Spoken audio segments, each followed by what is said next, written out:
Nakukaribisha tena wewe mpenzi msikilizaji na mtazamaji wa Kivu News Info kupata matangazo yetu ya mchana wa leo tarehe 8 mwezi wa 6 mwaka 2025. Matumaini yangu ni mzima wa afya popote pale ambapo unaendelea kutusikiliza.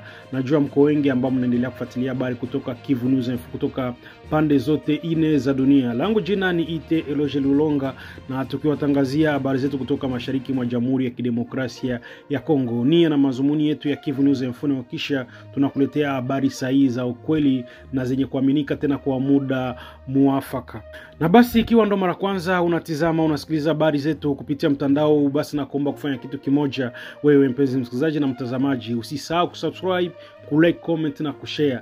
Na basi kama tayari umeshafanya hivyo, acha niendelee kusema asante sana kwa kuchagua Kivu News Info kama kituo chako chema cha matangazo. Na katika taarifa zetu za mchana leo utapata kujua mambo mengi ambayo yanaendelea kupitika ndani ya Jamhuri ya Kidemokrasia ya Kongo, hususan Kongo Mashariki. Basi nawakaribisha kuwa na sisi mwanzo hadi mwisho. Kivu News Info, karibu ni kupasha, hiki ndo kisima cha habari na burudani.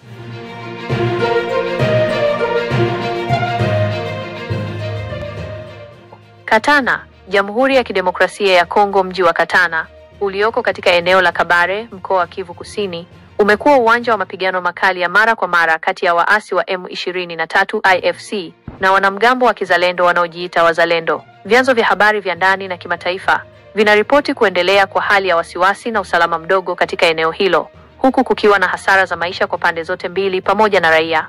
Mapigano hayo yameshika kasi hasa katika maeneo ya kibiashara na vitongoji vinavyozunguka mji wa Katana. Ripoti za hivi karibuni za mwezi Juni 2025 zinaonesha kuwa kumekuwa na mashambulizi na mapigano mapya yaliyosababisha vifo vya raia na wapiganaji. Hali hii imepelekea wakazi wengi kuyahama makazi yao kutafuta usalama. Kuhusu madai kwamba makazi ya Mheshimiwa Profesa Modeste Bahati Lukwebo, kiongozi wa kisiasa anayejulikana nchini, yamekuwa kitovu cha mapigano haya, uchunguzi wa kina wa vyanzo mbalimbali vya habari haujathibitisha madai hayo. Hakuna ripoti za kuaminika kutoka kwa vyombo vya habari vya ndani au kimataifa zinazoeleza kuwa mapigano yanalenga au yanajikita karibu na makazi yake. Ingawa jina la Profesa Bahati Lukwebo limetajwa katika muktadha mpana wa mzozo wa mashariki mwa Kongo, hasa kupitia wito wake wa kuhamasisha umoja wa kitaifa dhidi ya uchokozi, hakuna ushahidi unaoonyesha kuwa mali yake binafsi ni sehemu ya uwanja wa mapambano. Mara nyingi, taarifa zisizothibitishwa husambazwa katika maeneo ya migogoro, na hivyo ni muhimu kuwa na tahadhari. Hasara na athari kwa raia. Mapigano huko Katana yamesababisha athari mbaya kwa maisha ya raia. Mbali na vifo vilivyoripotiwa, kuna uharibifu wa mali na kuvurugika kwa shughuli za kiuchumi na kijamii. Mashirika ya kibinadamu yameelezea wasiwasi wake kuhusu hali ya raia wanaokabiliwa na ghasia na ukosefu wa huduma muhimu. Vikosi vya serikali FARDC vikiungwa mkono na vikosi vya Jumuiya ya Maendeleo ya Kusini mwa Afrika SADC na Wazalendo vinaendelea na operesheni za kupambana na waasi wa M23 AFC katika maeneo mbalimbali ya Kivu Kusini ikiwemo Katana. Hata hivyo, hali ya usalama bado ni tete na inabadilika mara kwa mara. Mapigano makali yaliwakutanisha Wazalendo na wavamizi wa M23 ndani ya centre ya Katana, centre ambayo kabisa ni centre commerciale. Ndani ya maeneo haya Wazalendo kabisa wanaendelea kupigana vita kali na wavamizi wa M23. Siku ya jana ndipo Wazalendo walikuja kufika ndani ya centre de Katana.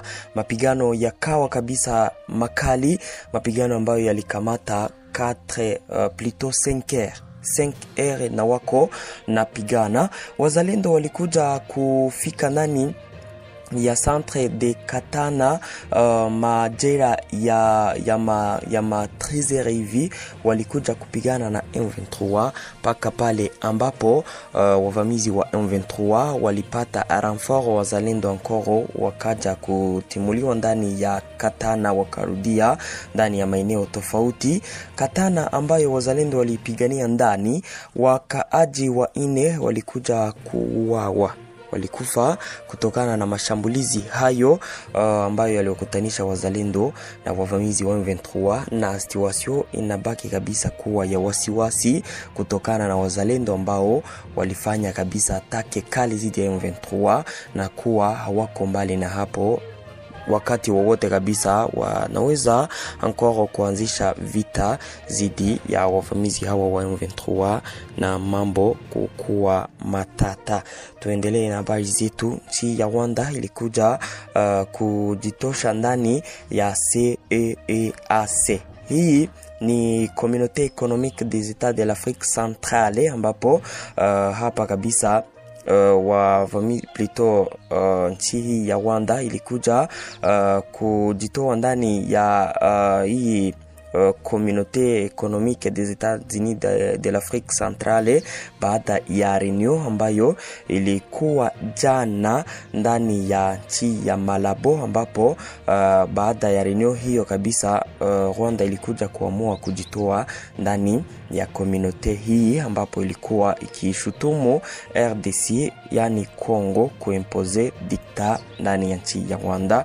Hapa kabisa ni kutoendelea kusikilizana na kutosema vimoja na kuendelea kutoelewana kati ya nchi ya Kongo na Rwanda kutokana na vita hivi vinavyoendelea ndani ya mashariki mwa nchi ya Kongo. Nchi hizi kabisa zinaendelea kupigana na kupingana kabisa ndani ya vitu tofauti.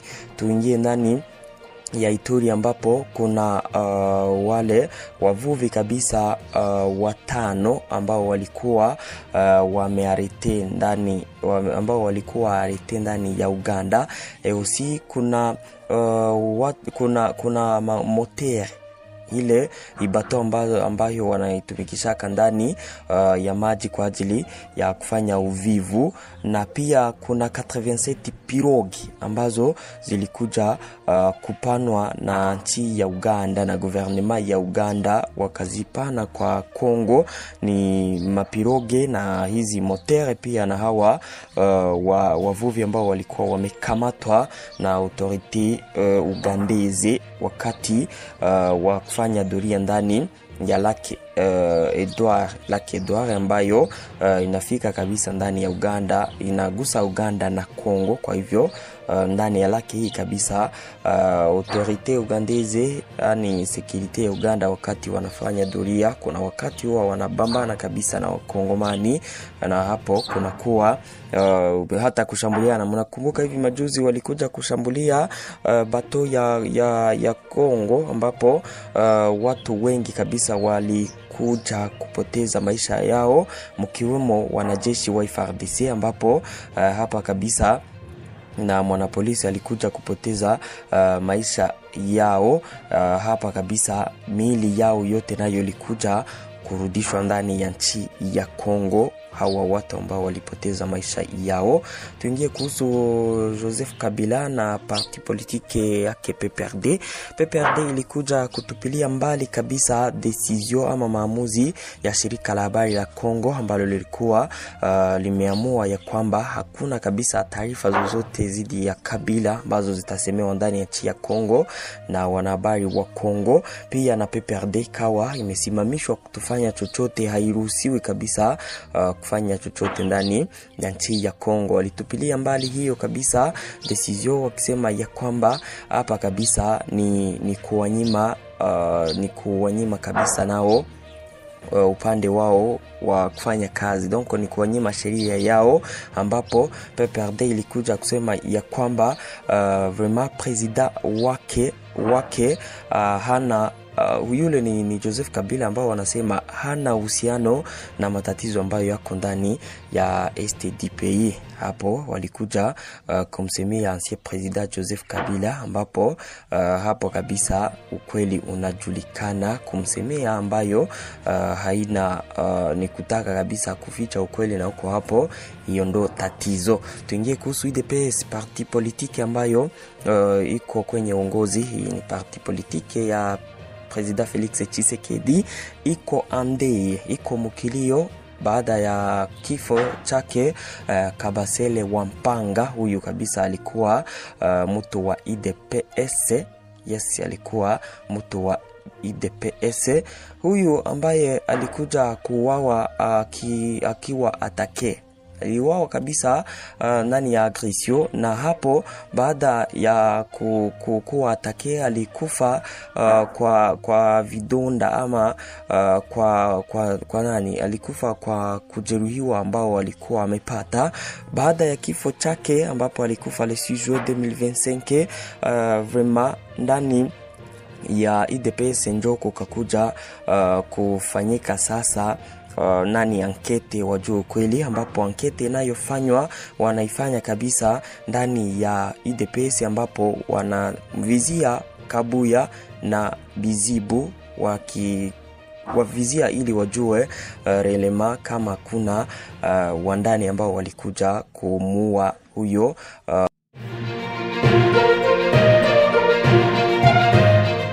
Mashirika ya kiraia yazindua mgomo mjini Kasongo kulalamikia ukosefu wa usalama. Kasongo, Juni 8, 2025.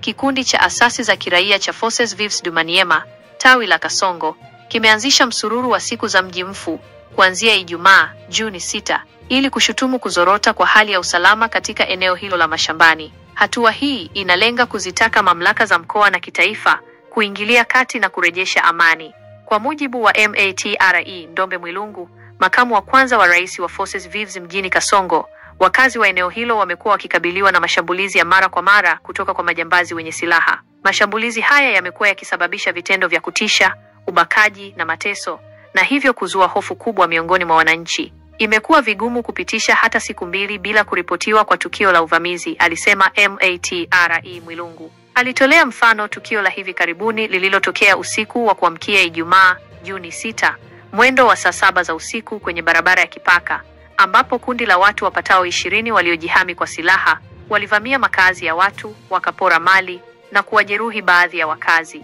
Kutokana na kuongezeka kwa vitendo hivi vya kihalifu, mashirika ya kiraia yameamua kuchukua hatua ya kusitisha shughuli zote za kiuchumi na kibiashara. Maduka ya dawa na biashara nyingine zote zimefungwa. Waendeshaji wa shughuli za kiuchumi wamekubali kufunga biashara zao. Hakutakuwa na shughuli zozote za kibiashara hadi tutakapofanya mazungumzo na mamlaka siku ya Jumatatu. Tunatangaza mji mfu ili kuzishinikiza mamlaka kutafuta suluhu la kudumu kwa tatizo la ukosefu wa usalama hapa Kasongo, alifafanua Ndombe Mwilungu. Siku hizi za mgomo zitaendelea hadi pale mazungumzo yenye tija yatakapofanyika kati ya wawakilishi wa wananchi na mamlaka husika, ili kuhakikisha usalama wa kudumu unarejeshwa katika eneo la Kasongo. Bunia, Juni 8, 2025. Mji wa Tsotso ulioko takriban kilomita 40 kaskazini mwa Bunia katika eneo la Jugu mkoani Ituri umekumbwa na maafa mapya kufuatia shambulio la kinyama linalodaiwa kutekelezwa na wanamgambo wa kundi la CODECO Cooperative for the Development of Congo. Shambulio hilo lilitokea siku ya Jumamosi, Juni 7, na kusababisha vifo vya watu 4 na wengine 3 kujeruhiwa, kwa mujibu wa taarifa za mashirika ya kiraia eneo hilo zilizothibitishwa na vyanzo vya habari vya ndani. Uvamizi huu wa kikatili ulitokea wakati wakazi wengi wa Tsotso walikuwa wamekusanyika kwa ajili ya mazishi ya watu 7 waliouawa siku 2 tu zilizopita katika shambulio jingine lililohusishwa na kundi hilo la wanamgambo. Washambuliaji walifyatua risasi ovyo kuelekea kwa waombolezaji na kuwaua wanaume 4 papo hapo na kuwajeruhi wengine 3. Katika harakati hizo, risasi iliyopotea iliripotiwa kumpata mwanamke mmoja katika mji jirani wa Nizi. Kufuatia shambulio hili la pili katika kipindi kifupi, hali ya hofu na taharuki imetanda katika eneo hilo. Wakazi wa Tsotso pamoja na wale wa miji ya jirani kama Kipawi, Vedi na Sanga wamelazimika kuyahama makazi yao na kutafuta hifadhi katika maeneo yanayoonekana kuwa salama zaidi, ikiwemo Matete, Sei, Balabala na Matumadi. Wengi walioshuhudia tukio hilo la kutisha wakati wa mazishi hawakuthubutu kurejea majumbani mwao, licha ya uwepo wa vikosi vya jeshi la Jamhuri ya Kidemokrasia ya Kongo FARDC na walinda amani wa ujumbe wa Umoja wa Mataifa wa kuleta utulivu nchini Kongo MONUSCO. Katika eneo hilo, mashambulizi ya mara kwa mara yameendelea kuwatia raia kiwewe na wasiwasi mkubwa kuhusu usalama wao. Mashirika ya kiraia yameelezea kusikitishwa kwake na hali ya ukosefu wa usalama inayoendelea na yametoa wito kwa serikali kuweka kambi ya kudumu ya FARDC katika eneo la Tsotso ili kuimarisha ulinzi. Kwa sasa, kambi ya karibu ya FARDC ipo katika mji wa Lopa, takriban kilomita 6 kutoka Tsotso.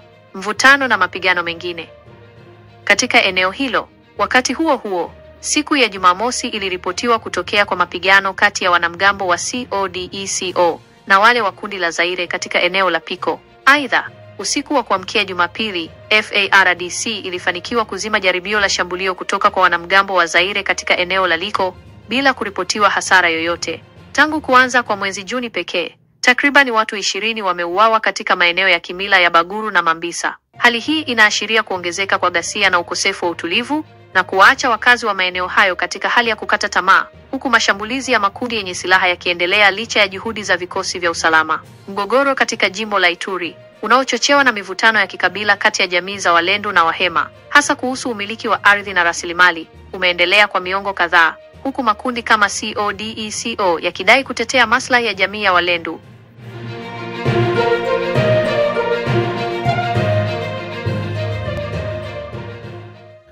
Acha nitoe shukrani zangu za dhati kwako mpenzi msikilizaji na mtazamaji wa Kivu News Info ambao ulikuwa na sisi mwanzo hadi mwisho wa taarifa zetu za mchana wa leo ya tarehe 8 mwezi wa 6 kumrazi mwaka 2025. Langu jina ni Ite Eloge Lulonga na tunawatangazia kutoka mashariki mwa Jamhuri ya Kidemokrasia ya Kongo. Basi kama ndio ulikuwa mara kwanza unasikiliza unatazama habari zetu kupitia mtandao huu, na kuomba kufanya kitu kimoja sana mpenzi msikilizaji, usisahau kusubscribe, kulike, comment na kushare. Na kama tayari umeshafanya hivyo, basi acha niendelee kusema asante sana kwa kuchagua Kivu News Info kama kituo chako chema cha matangazo. Acha niseme bye bye na tukutane kwenye matangazo yetu ya baadaye.